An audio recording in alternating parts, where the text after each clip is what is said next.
ఎట్టకేలకు 5 సంవత్సరాల తర్వాత కోడికత్తి శ్రీను అతనికి బెయిల్ వచ్చింది హైకోర్టు. ఈ కేసు గురించి మటుకు ఎక్కడ మాట్లాడొద్దురా బాబు, ఈ వివరాలని చెప్పి అతనికి బెయిల్ ఇవ్వటం జరిగింది. అన్యాయం. ఇన్ని రోజులు కనీసం హత్యా ప్రయత్నం కూడా కాదు, హత్యా ప్రయత్నం చేసిన పాత్రధారిగా జగన్ నాటకంలో ఒక చిన్న క్యారెక్టర్ వేసినందుకు, మరి ఆ క్యారెక్టర్ వేసినందుకే ఇన్ని సంవత్సరాలు జైల్లో పెడతామన్నది అత్యంత దారుణం. మరి ఇప్పుడు ఈ ప్రాసెస్ లో ఆయన డిగ్రీ కూడా కంప్లీట్ చేసుకున్నాడు ఆ జైల్లో. కోడికత్తి శ్రీను, అతని పేరే కోడికత్తి శ్రీను అయిపోయింది. యాక్చువల్గా కోడికత్తి జగన్ అని పిలవాల్సింది, ఇతనేమో ముఖ్యమంత్రి అయిపోయాడు, అతనేమో కోడికత్తి శ్రీనుగా మిగిలిపోయాడు. ఏదేమైనా ఇన్ని సంవత్సరాల తర్వాత మరి అతనికి బెయిల్ రావటం అనేది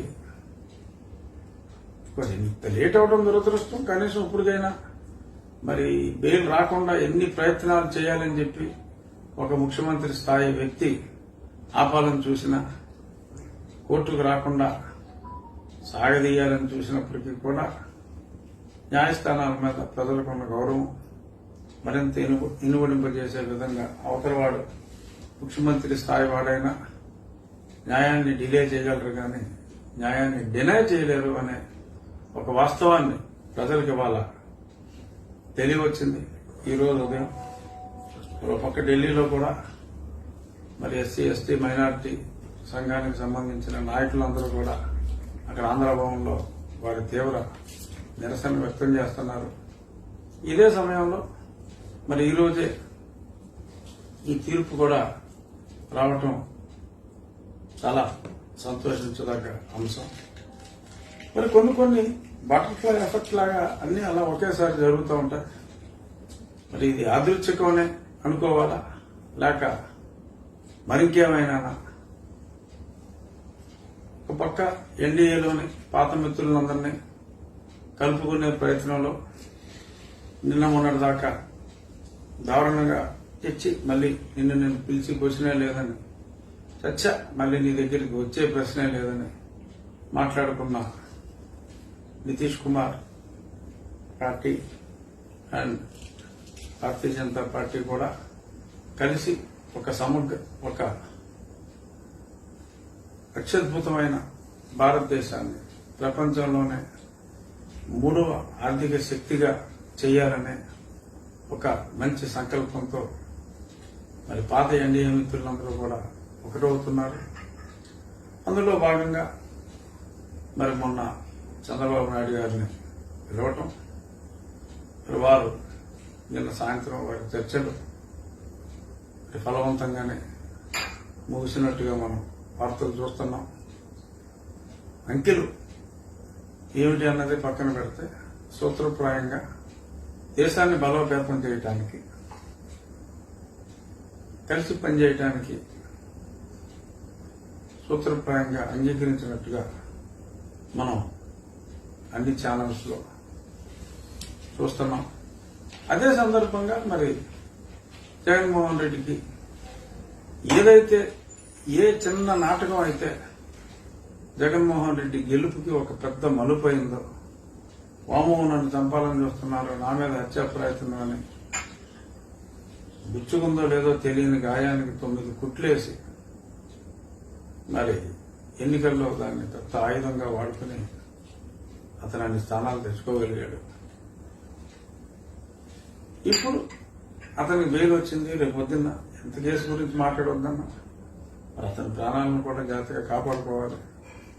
కొన్ని నిజాలు కొందరు తెలుసుకొని ఆ కొందరి ద్వారా అందరికీ కూడా ఆ నిజం తెలిసే అవకాశం ఉంటుంది. అటువంటి సాక్షికి ఇప్పుడు బెయిల్ రావటం యాదృచ్ఛికమా? ఈ మీటింగ్ అయిన వెంటనే రావటం, మరి ఆ బెయిల్ వచ్చిన వెంటనే సడన్ గా మరి నీలి ఛానల్స్ లో ఇప్పుడే చూసా, నీలి ఛానల్స్ లో ముఖ్యమంత్రి ఎడుగూరు సందింటి జగన్మోహన్ రెడ్డి ఇలియాస్ కోడికత్తి ద్వారా అద్భుత విజయాన్ని సాధించిన జగన్మోహన్ రెడ్డి ఈ బెయిల్ వచ్చిన వెంటనే ఢిల్లీకి రావడంలో ఆంతర్యం ఏమిటి?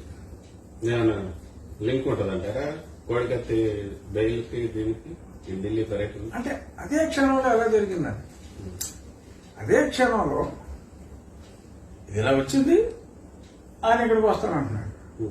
So it's Avinash Reddy bail చేసినప్పుడు కూడా ఆయన ఢిల్లీ పర్యటన, అవినాష్ రెడ్డి బెయిల్ అప్పుడు కూడా మన ఆయన ప్రయత్నించారు.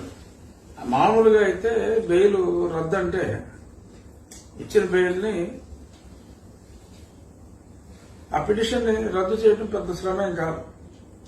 కానీ పిటిషన్ ని రద్దు చేయకుండా అప్పుడు కూడా సీడీ మొత్తం 60 వాల్యూమ్స్ ఉన్నాయని చెప్పి సిబిఐ వాళ్ళు చెప్తే 60 వాల్యూమ్స్ అంటే అన్ని కాగితాలు సీల్డ్ కవర్లో మీ వల్ల కాదు కాబట్టి ఒక సీడీలో పెట్టేసి అది మాకు ఇచ్చేయండి అని చెప్పి కూడా చెప్పారు. ఆ సీడీ చూస్తే కేల్ కథం దుకాణం బంద్, సీడీ సిరిగిపోతాయి.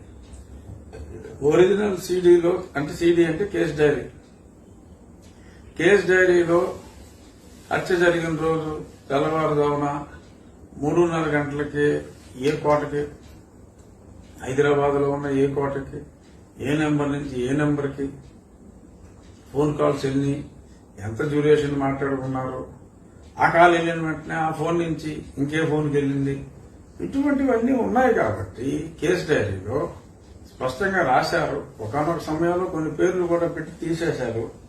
సో కాబట్టి అవన్నీ డెఫినెట్ గా కనపడతాయి క్లియర్ గా ఆ కేస్ డైరీలో.